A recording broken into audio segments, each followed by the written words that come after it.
Okay, so it'll be 0 minus -1 squared plus -4 minus 3 squared.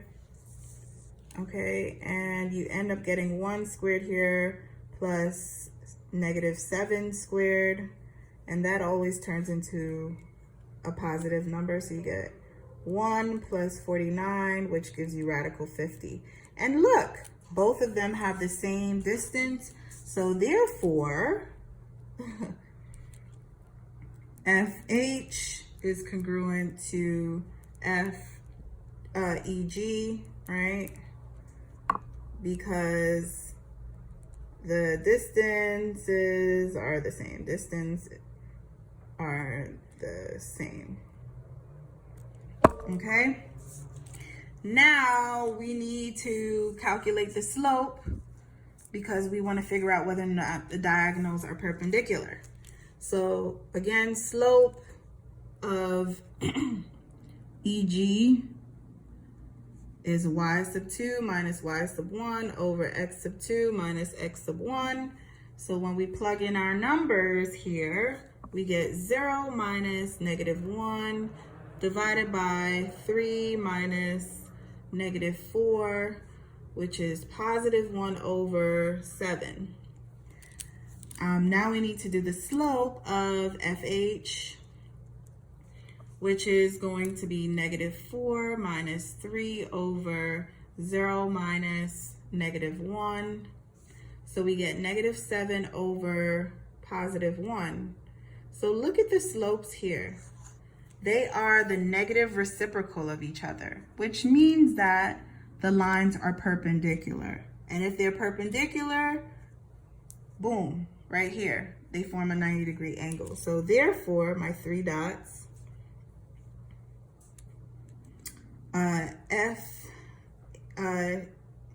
EG is perpendicular to FH because the slopes are the negative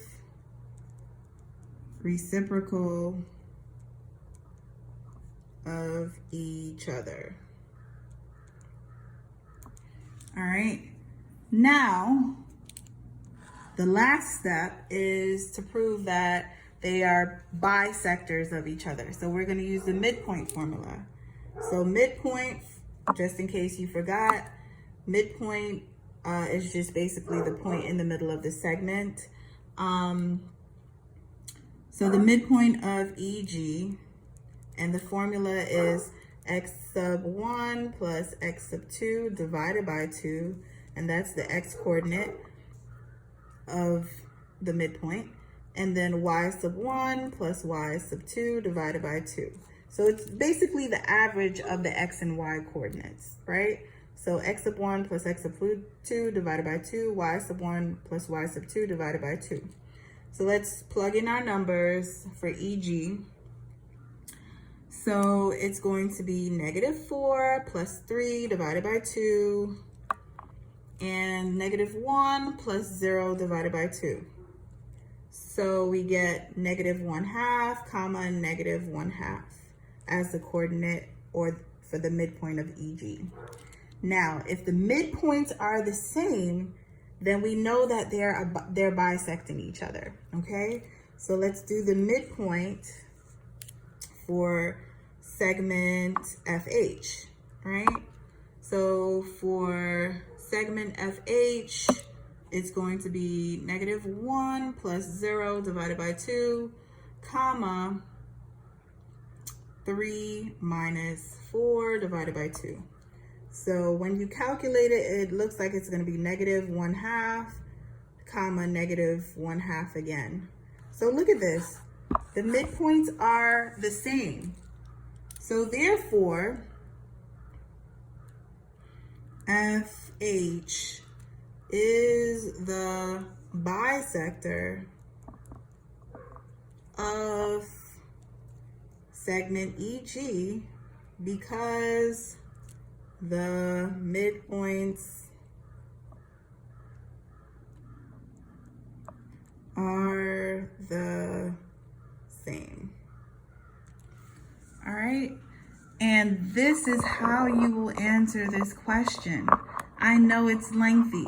I know it's a lot of work, but honestly, on the regions, it's so easy, and it's an easy 4 points to get, okay? When you have to prove that the quadrilateral is a square, or prove that it's a rhombus. It's easy.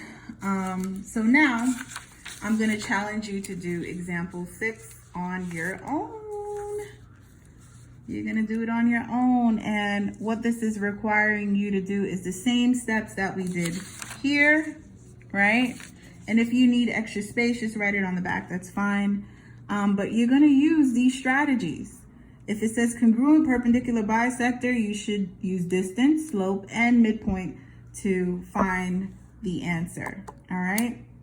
All right. Until next time, guys, I'll talk to you soon. Take care. Bye-bye.